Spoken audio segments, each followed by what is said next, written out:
है गाइस, स्वागत है आप सभी का द मास्टर साहब पे। दोस्तों, ये जो वैकेंसी है बहुत बड़ी वैकेंसी है और इसमें सबसे इम्पोर्टेंट चीज़ ये है कि ये जो भी जो वैकेंसी आई है वेयर हाउस की, उसमें एक चीज़ ये सबसे अच्छी चीज़ है कि अगर आप इसको क्वालिफाई करते हैं तो हर स्टेट में, जिस भी स्टेट के आप रहने वाले हैं, उस स्टेट में इसका अपना वेयर हाउस है जहाँ पे आपको जॉब मिलेगी।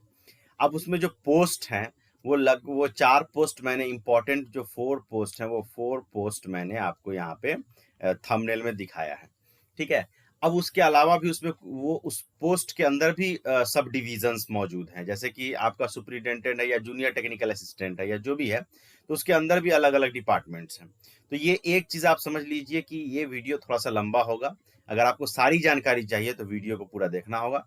बाकी अगर आप थोड़े से ही आपको समझ में आ जाता है तो बहुत अच्छी बात है। और इसका कहाँ से हमें एडवर्टीजमेंट डाउनलोड करना होगा, ऑथेंटिसिटी चेक करनी होगी, कहाँ से हमको इसे अप्लाई करना है और किस पोस्ट के लिए कौन सा क्वालिफिकेशन होगा, ठीक है, वो क्वालिफिकेशन हमको चेक करना है। दूसरा, क्या किसी पोस्ट के लिए एक्सपीरियंस की आवश्यकता है या नहीं है, ठीक है, और इसके लिए क्या आपको पेएबल अमाउंट क्या मिलेगा, क्या सैलरी होगी आपकी, वो सारी जानकारी है। कब से कब तक इसको अप्लाई करना है, लास्ट डेट कब होगा, वो सारी जानकारी हम लोग इस वीडियो में देखेंगे। तो चलिए स्टार्ट करते हैं। देखिए, ये सेंट्रल वेयर हाउसिंग कॉरपोरेशन है जो कि एक mini Ratna government in of India undertaking है, ठीक है, जिसका वेबसाइट यहाँ पे दिया हुआ है। इस वेबसाइट पे आप विजिट करेंगे तो आपको बहुत सारी जानकारी मिलेगी। अब इसमें क्या है कि ये जो है इसमें डायरेक्ट हम पोस्ट पे चलते हैं। ज़्यादा बात जो है डिटेलिंग वो सबको पता होता है। मैं जो इम्पोर्टेंट बातें होंगी मैं बस वही आपको इस वीडियो में बताऊंगा।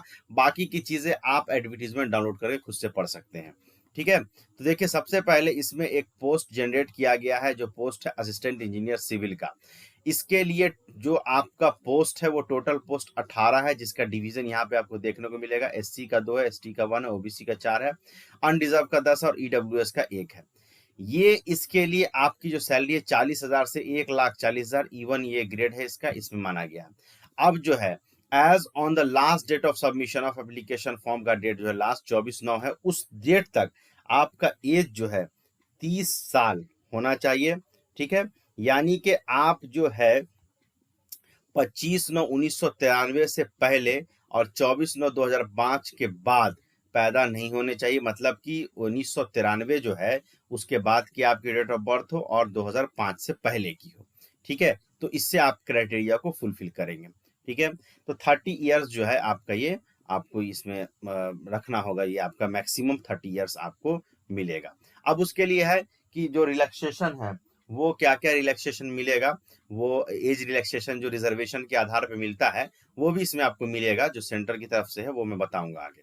चलिए, अब नेक्स्ट पोस्ट है इसमें आपका इलेक्ट्रिकल इंजीनियर का, असिस्टेंट इंजीनियर का ही पोस्ट है, लेकिन डिपार्टमेंट यहाँ पे इलेक्ट्रिकल है। इसलिए मैंने कहा कि एक जो आपको मैंने पोस्ट ऊपर दिखाया उसके अलग अलग डिपार्टमेंट्स है, अलग अलग सब डिविजन है।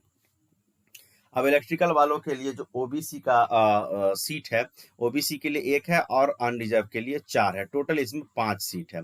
ठीक है, अब इसमें क्या है कि इसमें की भी सैलरी वही है, सारा कुछ वही है, 30 साल होना चाहिए आपको मैक्सिमम।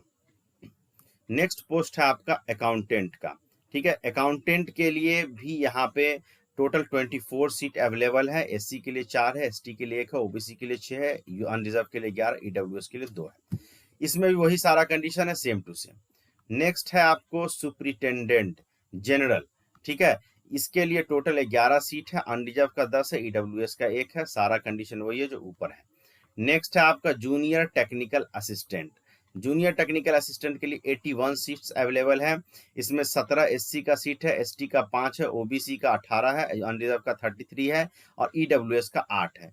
इसके लिए सैलरी 29,000 से 93,000 के आसपास में आपको ये दिया हुआ है और 28 साल जो है आपका होना चाहिए। इसमें लिखा गया है कि should not have born earlier than 25/9/1995 से पहले का डेट ऑफ बर्थ नहीं होना चाहिए और 24/9/2005 के बाद का भी नहीं होना चाहिए। तो ये आपको टोटल पोस्ट की बात हो गई। ठीक है, अब इस पोस्ट के बारे में डिटेल हम लोग जानकारी देखेंगे कि इसके लिए क्वालिफिकेशंस क्या होगा, इसकी डिटेलिंग्स को देखेंगे। ठीक है, इसका पे स्केल क्या। अच्छा, एक चीज और है कि इसमें स्पेशल रिक्रूटमेंट ड्राइव भी होगा सुपरिटेंडेंट के लिए, जिसका 2 सीट यहाँ पे दिया हुआ है, वो सारा डिटेलिंग यहाँ पे सामने आपको दिख रहा है। ठीक है, चलिए अब आते हैं ये स्पेशल वाला है। ये जो भी आपको देख रहे हैं 7, 8 ये सब स्पेशल रिक्रूटमेंट ड्राइव है। ये आपको लद्दाख के लिए जूनियर टेक्निकल असिस्टेंट का है, और ये आपका नॉर्थ ईस्ट के लिए है। इसमें 10 सीट है, इसमें 2 सीट है। सारा कंडीशन वही है जो पहले था, जो पे स्केल था वही पहले था। अब इसमें लिखा गया है कि जो जूनियर टेक्निकल असिस्टेंट 10 पोस्ट है नॉर्थ ईस्ट रीजन का स्टेट, और 2 पोस्ट जो है आपको यूनियन टेरिटरी जो लद्दाख है उसके लिए है। उसी तरीके से सुपरिटेंडेंट जनरल का 2 post north east region state के लिए है, और नॉर्थ ईस्ट रीजन स्टेट में आपको अरुणाचल प्रदेश है, आसाम है, मणिपुर, मेघालय, मिजोरम, नागालैंड, त्रिपुरा और सिक्किम है। अब बोला जा रहा है कि जो कैंडिडेट सिलेक्ट होंगे अगेंस्ट इस पोस्ट के, वो टेबल नंबर A2 है, उसमें आपको पता चल जाएगा कि वहाँ पे कहाँ पे आपको मिलेगा, इंडिया में कहाँ पे मिल सकता है। ठीक है, अब आइए आपको इकोनॉमिकली वीकर सेक्शन के लिए यहाँ पे कंडीशन दिया हुआ है, वो आप पढ़ लीजिएगा। जो भी इसके लिए एलिजिबल है उसका कंडीशन सारा दिया हुआ, कितना ज़मीन होना चाहिए, कितना में घर होना चाहिए, वो सारा चीज़ यहाँ पे दिया हुआ है। इसलिए मैंने कहा कि मैं सिर्फ इंपॉर्टेंट चीज़ें ही आपको बताऊंगा, बाकी चीज़ें एडवर्टीजमेंट डाउनलोड करके पढ़ सकते हैं। अब देखिए यहाँ पे जो PWD के लिए है, उसके लिए जो कैटेगरी है या उसके लिए सब कैटेगरी है, उसका यहाँ पे डिटेलिंग दिया हुआ है। ठीक है, यहाँ पे टोटल डिटेलिंग PWD के लिए यहाँ पे दी हुई है। नेक्स्ट यहाँ पे जो है एक्स सर्विसमैन वगैरह के लिए भी दिया हुआ है। नंबर ऑफ पोस्ट 12 जनरेट किया गया है एक्स सर्विसमैन के लिए, एक्स सर्विसमैन के लिए वैकेंसी है। अब आइए कि सिलेक्शन आपका कैसे होगा। मेन इंपॉर्टेंट चीज यहाँ पे ये है, सिलेक्शन प्रोसीजर, सिलेक्शन प्रोसेस क्या होगा। तो समझिए, पोस्ट कोड 1, 2, 3, 4 यानी assistant engineer civil, assistant engineer electrical, accountant, superintendent, इसके लिए आपको ऑनलाइन टेस्ट देना होगा, डॉक्यूमेंट वेरिफिकेशन होगा इंटरव्यू के साथ साथ। ठीक है, और जूनियर टेक्निकल असिस्टेंट के लिए सिर्फ टेस्ट होगा और डॉक्यूमेंट वेरिफिकेशन होगा, इसमें इंटरव्यू नहीं होगा। ये सिलेक्शन हो गया। उसके बाद जो है जो आपका जो स्पेशल रिक्रूटमेंट है उसके लिए यहाँ पे सारा डिटेलिंग दिया हुआ है, ऑनलाइन टेस्ट प्लस इंटरव्यू है, ऑनलाइन टेस्ट ये सारा दिया हुआ है। ठीक है, अब उसके बाद आइए, उसके बाद जो आपका जो सिलेक्शन प्रोसीजर हो गया, उसका कुछ डेट और शेड्यूल को समझ लीजिए। तो ऑनलाइन रजिस्ट्रेशन आपका 26/8/2023 से 24/9/2023 तक चलेगा। ठीक है, पेमेंट जो है आप 26/8 से उसी डेट में कर सकते हैं। कॉल लेटर जो एग्जामिनेशन का है, एग्जाम से 10 दिन पहले आपको पता चल जाएगा। अब एग्जामिनेशन कब होगा वो आपको बाद में बताया जाएगा, कॉल लेटर कब डाउनलोड करेंगे बाद में बताया जाएगा, इंटरव्यू कब होगा बाद में बताया जाएगा। उसके लिए आप ये वेबसाइट उसका दिया हुआ, इस पर आप लगातार विजिट करते रहें, आपको जानकारी मिल जाएगी। अब उसके बाद यहाँ पे एलिजिबिलिटी क्राइटेरिया है। तो ये एलिजिबिलिटी क्राइटेरिया सब लोग जानते हैं, यहाँ पे दिया हुआ, इसको पढ़ सकते हैं आप। नेशनलशिप जानते हैं कि सिटीजन ऑफ इंडिया होना चाहिए। अब यहाँ पे मेन है कि हमारा जो क्वालिफिकेशन क्या होना चाहिए, हमारा जो पोस्ट है उसके हिसाब से। तो असिस्टेंट इंजीनियर सिविल के लिए डिग्री चाहिए सिविल इंजीनियरिंग में, यानी बीटेक या BE होना चाहिए, कोई एक्सपीरियंस की आवश्यकता नहीं है। इलेक्ट्रिकल इंजीनियरिंग में भी बीटेक या BE चाहिए, कोई एक्सपीरियंस की आवश्यकता नहीं है। लेकिन अकाउंटेंट के लिए BCom BA और 3 साल का एक्सपीरियंस मांगा जा रहा है। ठीक है, और सुपरिटेंडेंट के लिए भी कोई एक्सपीरियंस नहीं चाहिए, आपका PG होना चाहिए किसी भी डिसिप्लिन में। जूनियर टेक्निकल असिस्टेंट के लिए डिग्री होना चाहिए आपका एग्रीकल्चर या जूलॉजी या केमिस्ट्री या बायोकेमिस्ट्री से कोई एक सब्जेक्ट से, और इसमें भी एक्सपीरियंस नहीं मांगा गया है। तो एक्सपीरियंस नहीं है दोस्तों, बहुत अच्छा मौका है फ्रेशर्स के लिए भी, और जो लोग बहुत दिन से तैयारी कर रहे हैं उनके लिए भी, जिनके पास कोई एक्सपीरियंस नहीं है। अगर आपके पास एक्सपीरियंस है भी तो बहुत अच्छी बात है। ठीक है, अब जो स्पेशल रिक्रूटमेंट है उसके लिए भी यहाँ पे सारा डिटेल दिया हुआ है कि उनके लिए क्या क्या, इसमें भी कोई भी एक्सपीरियंस नहीं मांगा गया, सब नील है। ठीक है, अब देखिए इंपॉर्टेंट नोट कि आपका जो नॉलेज है कंप्यूटर का, सारे अगर आपके पास है तो वो आपके लिए बहुत बेनिफिशियल होगा। उसके बाद यहाँ पे वो कैसे वो डिसाइड करेंगे SGP OGP कैसे बांट के, वो सारा डिटेल यहाँ पे दिया हुआ है, इसको आप पढ़ लेंगे। मैक्सिमम एज रिलैक्सेशन जैसा कि मैंने बताया था 30 दिया हुआ है। तो अगर आप OBC से हैं तो आपको 3 साल मिल जाएगा, SC और ST से हैं तो 5 साल मिलेगा, अगर डिसेबिलिटी से तो 10 साल मिलेगा, एक्स सर्विसमैन है तो 5 साल का मिलेगा। उसी तरीके से सारा कुछ जो है आपको यहाँ पे दिया हुआ है। ठीक है, ये सारा डिटेल्स आपको दिया हुआ है।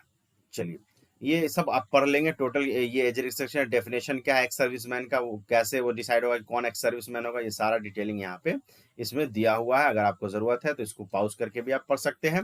और PWD के लिए भी यहाँ पे सारा कुछ दिया हुआ है कि कौन PWD कहलाएगा, OH क्या होगा, उसके लिए क्या कंडीशन है, वो सारी जानकारी इसमें पूरी तरीके से क्लियर कर दी गई है। हियरिंग हैंडीकैप क्या होता है, गाइडलाइन क्या है उसके लिए, ये सारा जानकारी टोटल यहाँ पे एक एक चीज क्लियर करके दे दिया गया है डिसेबिलिटी से रिलेटेड। अब ऑनलाइन एग्जामिनेशन में क्या क्या पूछा जाएगा आपसे, इस चीज़ को आप समझ लीजिए सबसे पहले आप आइए पोस्ट इलेक्ट्रिकल और सिविल असिस्टेंट इंजीनियर के लिए। ठीक है, रीजनिंग आएगा आपको 20 क्वेश्चन 20 नंबर का, इंग्लिश लैंग्वेज 25 क्वेश्चन आएगा 25 नंबर का, और जो डाटा एनालिसिस इंटरप्रेशन या क्वांटिटी एप्टीट्यूड है उसके लिए 25 नंबर ऑफ क्वेश्चन 25 मार्क्स का आएगा, और जनरल अवेयरनेस 20 क्वेश्चन 20 नंबर का, और जो आपका प्रोफेशनल नॉलेज जैसे कि सिविल है या इलेक्ट्रिकल है उसका 55 क्वेश्चन होगा 110 यानी 2 मार्क्स का। सबके लिए यहाँ पे समय आपको दिया हुआ टोटल 2 घंटा 30 मिनट आपको मिलेगा। ठीक है, यानी 145 क्वेश्चन के लिए आपको 200 मार्क्स मिलेगा, इसी में आपको क्वालिफाई करना है। ये असिस्टेंट इंजीनियर के लिए। अब आइए अकाउंटेंट की बात करते हैं। तो अकाउंटेंट में भी सेम सिस्टम यहाँ पे दिया गया है, लेकिन यहाँ पे क्या है कि यहाँ पे रीजनिंग और कंप्यूटर के लिए 40 दिया गया, 40 क्वेश्चन 40 नंबर, इंग्लिश के लिए 35 क्वेश्चन 35 नंबर। उसी तरीके से जितना क्वेश्चन उतना नंबर है, टोटल 200 क्वेश्चन है 200 मार्क्स। इसके लिए 3 घंटे का समय आपको मिलेगा। ठीक है, अब आइए सुपरिटेंडेंट जनरल के लिए। सुपरिटेंडेंट जनरल के लिए भी वही है, 50 मार्क्स 50 क्वेश्चन, 50 इंग्लिश लैंग्वेज में 50 नंबर, और डाटा एनालिसिस के लिए भी 50-50 यहाँ पे दिया हुआ है। आगे मैं बताता हूँ, जिसमें भी है कि आपको 200 क्वेश्चन होगा, 200 मार्क्स का होगा, 2.5 घंटे का एग्जाम होगा, 2 घंटा 30 मिनट। जूनियर टेक्निकल असिस्टेंट के लिए भी यहाँ पे 200 क्वेश्चन है, 200 मार्क्स का। किसमें कितना है यहाँ पे सारा डिटेल दिया हुआ है, किसमें कितना क्वेश्चन पूछा जाएगा, 2.5 घंटे का एग्जाम होगा। ठीक है, अब इसका जो समझ के एग्जाम पैटर्न क्या क्या क्वेश्चन आएगा। अब इसका सिलेबस यहाँ पे दिया हुआ है कि 20 मार्क्स का आएगा आपका स्ट्रक्चर इंजीनियरिंग से, उसमें क्या क्या आएगा। जियो टेक्निकल से 20 मार्क्स का आएगा, 10 मार्क्स का वाटर रिसोर्स से आएगा, इन्वायरमेंट से 10 मार्क्स का आएगा, ट्रांसपोर्टेशन से आएगा, सर्वेइंग से आएगा। ये सारा डिटेलिंग दिया हुआ। सबसे अच्छी चीज़ है किससे कितना पूछेंगे वो भी आपको उसने बता दिया। ठीक है, ये सारा डिटेलिंग दिया हुआ, इलेक्ट्रिकल वालों का भी दिया हुआ सारा कुछ। ये सब एक एडवर्टीजमेंट में आपको मिल जाएगा, जिसका लिंक जो है मैं आपको डिस्क्रिप्शन बॉक्स में दूंगा। ये सिलेबस है, कहाँ से कितना पूछा जाएगा। सिलेबस ऑफ अकाउंटेंट भी यहाँ पे दे दिया गया, अकाउंटेंट का क्या सिलेबस होगा, सारा कुछ यहाँ पे दे दिया गया है। ठीक है, टोटल चीज। रॉन्ग आंसर के लिए आपको 1/4 है कि अगर एक आप रॉन्ग आंसर देते हैं तो 1/4 आपको मार्क डिडक्ट हो जाएगा। 1 of mark is assign to that question will be deducted as a penalty. ठीक है, ये आपको है, यानी 4 गलत पे 1 सही आपका चला जाएगा, प्लस जो गलत है वो हो जाएगा, यानी 5 का आपका नुकसान होगा। खैर, तो ये सारा चीज। एग्जामिनेशन सेंटर कहाँ होगा वो सारा चीज समझ लीजिए आप। एग्जामिनेशन सेंटर वगैरह सारा कुछ दे दिया है, कहाँ पे होगा नहीं होगा, कट ऑफ क्या होगा वो दे दिया, 1:5 रहेगा मेरिट में। ठीक है, एक सीट पे 5 को बुलाया जाएगा। ठीक है, जूनियर टेक एक सीट पे 3 को बुलाया जाएगा। इंटरव्यू इस तरीके से सारा कुछ दिया हुआ है। अब देखिए यहाँ पे प्रोसेस क्या है स्कोर का, ये सब पढ़ लीजिएगा आप। इंटरव्यू में डॉक्यूमेंट वेरिफिकेशन में क्या क्या ले जाना होता है, कैसे उसका सिलेक्शन का प्रोसीजर होगा, वो सारी जानकारी इसमें दे रखी इन्होंने। ठीक है, डॉक्यूमेंट कौन कौन चाहिए वो सारा लिस्ट ऑफ डॉक्यूमेंट भी अभी ही दे दिया है आपको। ठीक है, अब आइए इसमें ऑफर ऑफ अपॉइंटमेंट क्या होगा, कैसे करेंगे ऑफर अपॉइंटमेंट, सारा जानकारी एक एक चीज इन्होंने क्लियर कर दिया। कोई चीज छुपा के नहीं रखा, आप सारा चीज एडवर्टीजमेंट में पढ़ सकते हैं। आइडेंटिटी वेरिफिकेशन के लिए कौन कौन डॉक्यूमेंट आपको प्रोड्यूस करना होगा एग्जामिनेशन के टाइम में, कैसे एग्जाम होगा, बायोमेट्रिक कैसे होगा, ये सारा चीज। अप्लाई कैसे करेंगे उसका यहाँ पे दे दिया है कि आप जाइए वहाँ पे अप्लाई कीजिए। उस पर आपको फोटो डालना है, अपना सिग्नेचर ब्लैंक इंक से होना चाहिए, लेफ्ट थंब इम्प्रेशन होना चाहिए on white paper with black और ब्लू इंक। ठीक है, हैंड रिटेड डिक्लेरेशन होना चाहिए व्हाइट पेपर पर जो दिया होगा। ठीक है, उसके बाद document adhere to record specification as given यहाँ पे दिया हुआ है। ठीक है, उसका सिग्नेचर कैपिटल लेटर्स में नहीं एक्सेप्ट किया जाएगा, लेफ्ट थंब इम्प्रेशन जो है सही से होना चाहिए। वो सारा चीज़ें जो आपको लिखना है वो यहाँ पे दिया हुआ, यही चीज़ आपको लिख के आपको सेल्फ डिक्लेरेशन देना है। ठीक है, ये सारा चीज़ है। अब एप्लीकेशन फ़ी कितना होगा भाई, तो एप्लीकेशन फ़ी को देख लीजिए।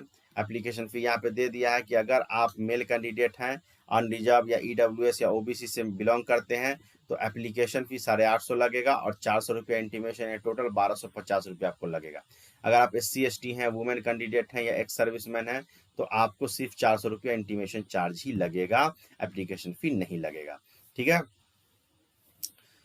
तो ये है नॉन रिफंडेबल फी, आपका पैसा वैसा वापस नहीं होगा। यहाँ पे प्रोसीजर दिया हुआ है अप्लाई करने का, कैसे अप्लाई करना है, ये सारा चीज़ आप देख लेंगे इसको एक बार।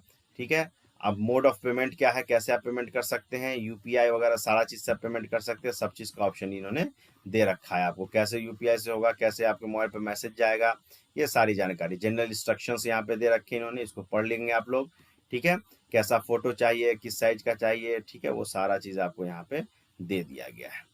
अब दोस्तों देखिए कि एग्जामिनेशन सेंटर कहाँ होगा, एग्जामिनेशन सेंटर पर क्या ले आ सकते हैं क्या नहीं ले आ सकते, उसको भी इन्होंने क्लियर कर दिया है। ठीक है, अब देखिए कि यहाँ पे एक्शन जो है अगर मिसकंडक्ट करते हैं उसके लिए क्या कॉल लेटर कैसे जाएगा, अनाउंसमेंट्स है, सारा चीज़ यहाँ पे इन्होंने दे दिया, इतनी बातें इन्होंने बता दी है। एग्ज़ाम सेंटर कहाँ-कहाँ होगा ये देख लीजिए, आप जिस स्टेट से हैं उस स्टेट के किस पार्ट में आपको एग्ज़ाम सेंटर मिल सकता है, वो सारा चीज़ आपको यहाँ पे दिया हुआ है। आप जिस भी स्टेट से बिलॉन्ग करते हैं वहाँ के आप जगह को देख सकते हैं, कहाँ आपका ये सेंटर पड़ेगा, ठीक है? उसके बाद आपको यहाँ पे कैसे अपलोड करना है सिग्नेचर वगैरह को सारी जानकारी दी गई है। थंब इम्प्रेशन को कैसे करना है, कितना साइज होना चाहिए, वो सारी जानकारी यहाँ पे दे दी गई है। उसके बाद यहाँ पे हाँ, अगर आपका सिलेक्शन हो जाता है तो आपका कहाँ पे पोस्टिंग होगा, वो भी इन्होंने क्लियर कर दिया। जिस आप राज्य से हैं उस राज्य में कहाँ-कहाँ पोस्टिंग आपको मिल सकती है, ये सारी जानकारी यहाँ इसमें पूरी अच्छी तरीके से दे दी गई है। तो ये सारी चीज़ें आपको वेयर हाउस में जितनी इंपॉर्टेंट चीज़ें थी वो मैंने बता दिया। अगर इसका आपको एडवर्टीजमेंट चाहिए तो आप लिंक जो है इसका डिस्क्रिप्शन बॉक्स में मैंने दे रखा है, वहाँ से आप डाउनलोड कर सकते हैं, या आप हमारा जो टेलीग्राम चैनल है उस पे जाके भी आप इसको देख सकते हैं, ठीक है? तो ये सारी चीज़ें हैं, बाकी अगर कोई और चीज़ है तो एडवर्टीजमेंट को आप अच्छे से पढ़िए, ताकि जो है आपको बार-बार जो है दिक्कत नहीं हो, परेशानी। फिर भी अगर आपको कोई डाउट हो तो आप जो है कमेंट सेक्शन में मुझे बता सकते हैं। मैं कोशिश करूँगा कि उस डाउट को आपके क्लियर कर दूँ। Thank you very much.